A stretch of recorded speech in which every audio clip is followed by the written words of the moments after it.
যে ছাত্র জনতা যে বিপ্লব আমাদের ৪৪ জন সদস্য তারা এখানে শহীদ হয়েছেন।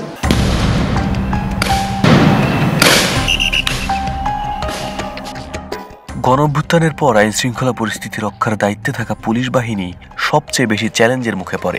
দেশব্যাপী থানায় হামলা, অগ্নিসংযোগ এবং সংঘর্ষে পুলিশের ৪৪ জন সদস্য নিহত হন। অনেক পুলিশ সদস্য আত্মগোপনে চলে যান, গ্রেপ্তার হন অনেকে। এ অবস্থায় ভয়াবহ রূপ নেয় দেশের আইন শৃঙ্খলা পরিস্থিতি। এই পরিস্থিতিতে দেশের আইন শৃঙ্খলা রক্ষায় ডক্টর মোহাম্মদ ইউনূসের নেতৃত্বাধীন অন্তর্বর্তীকালীন সরকার পুলিশ বাহিনীকে পুনর্গঠনের উদ্যোগ নেয়। গঠন করা হয় পুলিশ সংস্কার কমিশন। বিতর্কিত সুবিধাভোগী কর্মকর্তাদের বদলি বা অপসারণের পাশাপাশি ঢাকা সহ সারা দেশে আনা হয় রদবদল। ধুয়ে মুছে ছাপ করা হয় রাজধানীর পুলিশদের।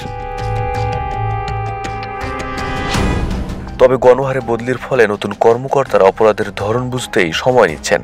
অপরাধ নিয়ন্ত্রণে সোর্স নির্ভর কাজগুলোতে সমস্যায় পড়ছেন তারা, যার ফলে বেড়েছে চুরি, ছিনতাই ও ডাকাতির মতো ঘটনাগুলো।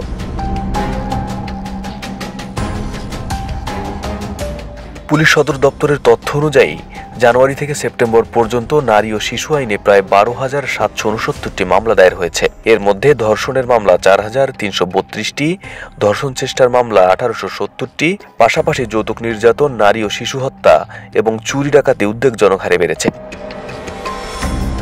একই সময়ে ঢাকা সহ সারা দেশে চুরির ঘটনা ঘটেছে ১৭৭১টি, আর ডাকাতির ঘটনা ঘটেছে ১২১টি। বিশৃঙ্খলার সুযোগ নিয়ে মোহাম্মদপুর ও ধানমন্ডির মতো এলাকায় সংঘবদ্ধ ডাকাতি ও ছিনতাইয়ের ঘটনা আতঙ্ক ছড়িয়েছে।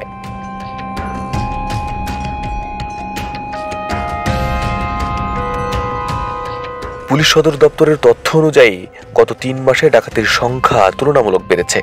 জুলাই ডাকাতির সংখ্যা ২৭টি থেকে বেড়ে সেপ্টেম্বরে ৫৭টিতে দাঁড়িয়েছে। অপরাধ নিয়ন্ত্রণে বিশেষ অভিযান পরিচালিত হলেও এখনও অনেক জায়গায় চ্যালেঞ্জ রয়ে গেছে বলে মনে করছেন নিরাপত্তা বিশ্লেষকরা।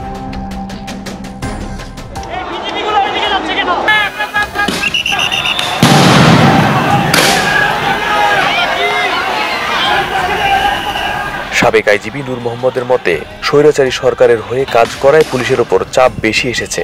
এ পরিস্থিতিতে দক্ষ ও গ্রহণযোগ্য কর্মকর্তাদের পুলিশের নেতৃত্বে আনতে হবে। জনসম্পৃক্ততা বাড়িয়ে মানুষের আস্থা ফেরানো এখন মূল লক্ষ্য হওয়া উচিত বলে মনে করেন তিনি।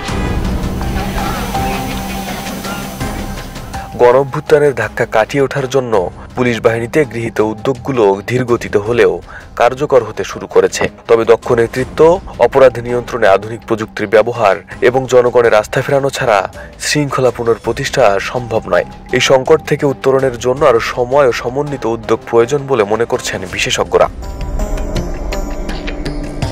আরিফ হাসান, ঢাকা প্রকাশ।